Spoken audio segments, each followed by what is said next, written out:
come forward.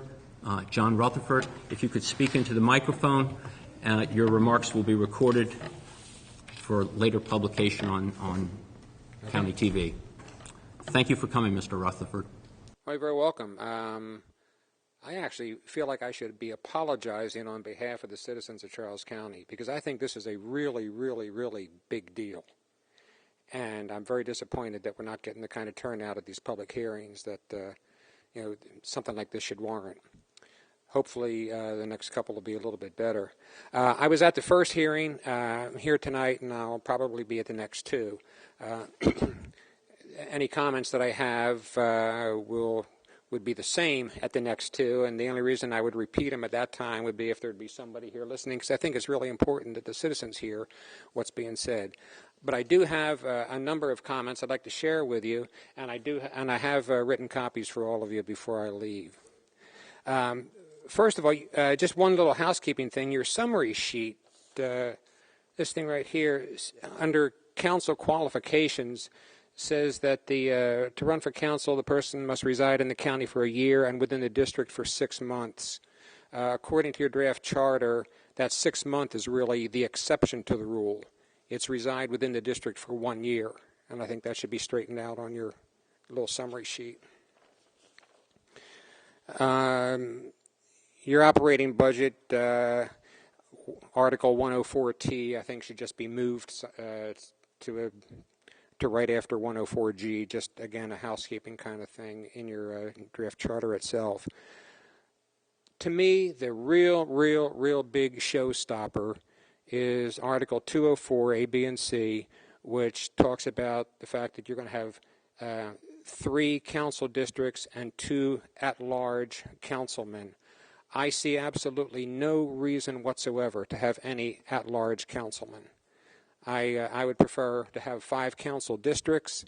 I think having at-large councilmen actually sets up a scenario in which you could possibly have 4 of the 6 elected officials, the county executive, and 3 council members all living in the same district, which to me doesn't make a lick of sense whatsoever.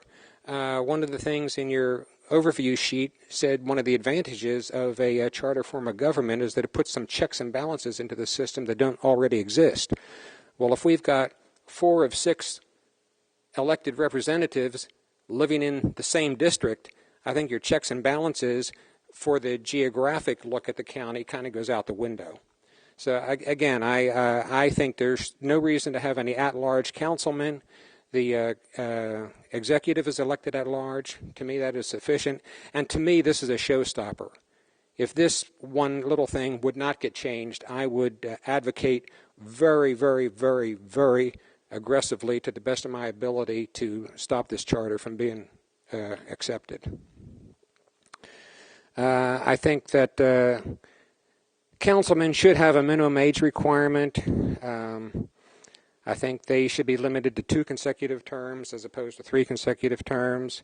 I think you should define misfeasance, malfeasance, nonfeasance, and de novo, because I have no idea in the world what they really mean.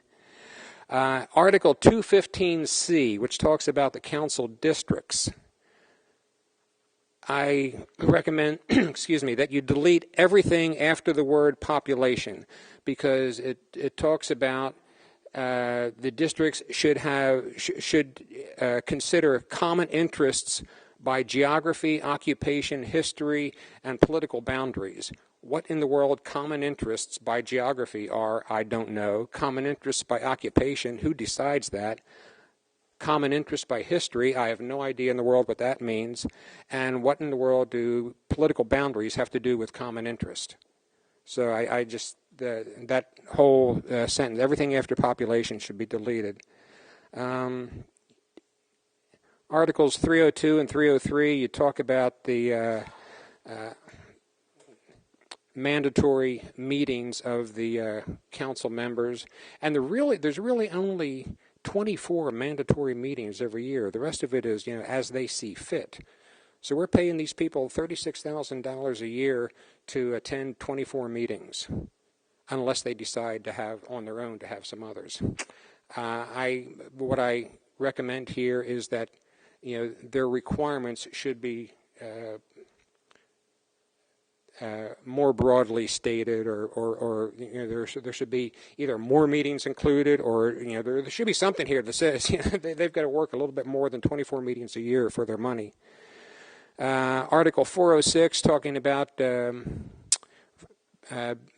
compensation for the executive, and he's entitled to fringe benefits. This is not a big deal to me, but I don't think that a pension, a retirement plan, should be part of an elected official's fringe benefits. Article 410, this talks about a vacancy or a temporary vacancy in the office of the county executive. The way the wording of Article 410 is structured, you could really have a situation in which an executive who has been removed for cause, misfeasance, moral turpitude, whatever, would be the one to designate or would be the one to appoint a designee to act as an interim executive. And when you think about it, that doesn't make any sense. But if you read 410 and apply all the previous articles that it references to that, you could have a situation where a county executive that's being kicked out for having done something illegal is the one who actually gets to designate who is going to take his place. 506C, which talks that it's a budgeting issue, I just think it's a little bit confusing. Article 603C, again, talks about the at-large council members, and I think the last sentence in that should be deleted. And then the final thing, which to me is kind of a big deal too, is Article 7, which talks about the transition from our commissioner form of government to the charter form of government. And my question is, why does it have to happen in 2016?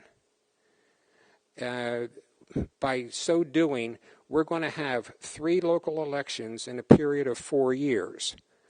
Our commissioner, assuming that the charter gets passed, our commissioners who are elected this fall are only going to get to serve for 2 years. I'm assuming that many of them are going to want to be council members. Many of them are going to be involved in transitioning. Many of them are going to be involved in campaigning for the next election. Yeah, I see the next 2 years as being a rather non-productive year or a couple of years for those commissioners. To me, I see no reason whatsoever not to hold the first election in the year 2018. I don't know what the additional 2 years would. I can't see where that would do any harm whatsoever. I think that by trying to do it in 2016, you run the risk of overlooking something and not having something done right. You wait till 2018 and take the time to do it right. So, at any rate, that's my comment about Article 7: is don't do it in 2016, do it in 2018. And that's it. Mr. Rutherford, thank you very much. You're welcome. One benefit of being the only person here was we will have time limits at the other hearings. Yes, I know. I got more than my 3 minutes tonight, and I thank you very much. I wouldn't feel right trying to hold someone to 3 minutes when you're the only person who came tonight. But